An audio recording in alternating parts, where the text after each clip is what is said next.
So last week I talked about what is not worth investing in as far as spending money on your home goes. So I talked a little bit about how physical goods, specifically furniture, is not an investment. So this week I actually wanted to talk about a couple of things that I think are an investment as far as home expenditure goes. And I wanted to start right over here in the kitchen with number one.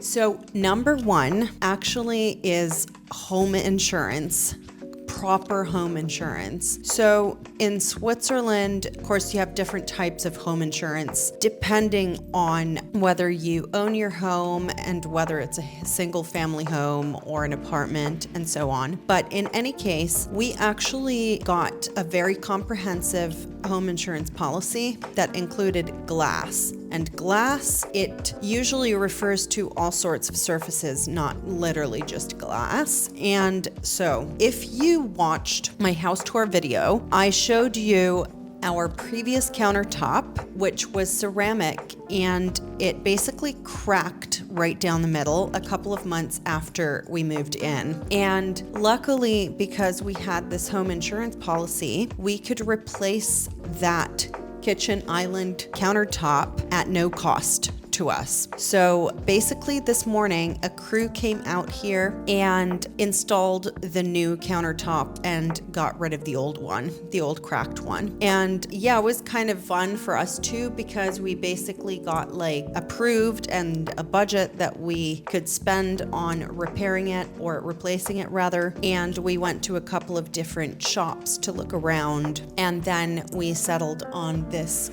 granite countertop. And what you might also remember from the house tour video was that our plan was to make the countertop a little bit longer, which we did, and that was also covered by insurance.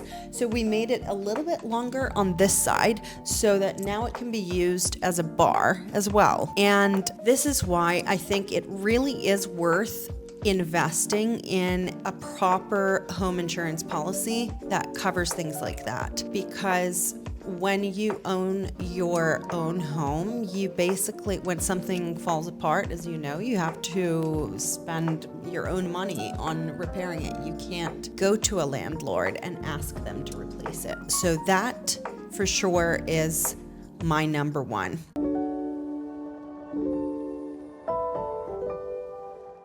And then for number two, I wanted to mention windows. I think windows are a very good investment. So here in our home, and in Switzerland, for anything that's, built new, you will typically have triple pane windows, but I am mindful that you might be watching from elsewhere. And so maybe you don't have strict building codes and there is kind of leeway, and everyone might not want to spend a lot of money on windows because it doesn't seem like a very exciting expense. But I think it is really worthwhile, depending also on, on the climate of where you reside. But over here, we have cold winters and very hot summers. At the moment, we are experiencing a heat wave. And so it's just really important to have those good windows, because people kind of might underestimate how much heat loss and heat gain happens through windows. Like, I used to live in the UK during my university days, and the heating bill during the winter months was absolutely astronomical because of the single glazed windows, and it was still cold. Even if you tried to heat it up, you just paid more and it was still cold. So this is my number two of what I think is really worth the investment.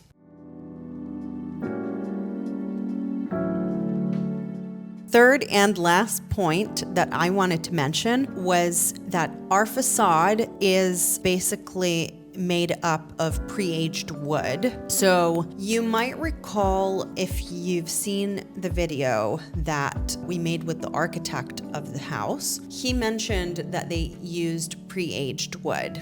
And this is very low maintenance because, as the name suggests, they make it kind of already look aged, which means you don't constantly need to be refurbishing it and painting it, because when you have a wooden house, you typically have to paint pretty regularly. Otherwise, it starts to look kind of run down and so on. And unless you want to do that yourself, that's another cost that can really be a lot in places like Switzerland. But in general, why go through the effort if you have other solutions like this?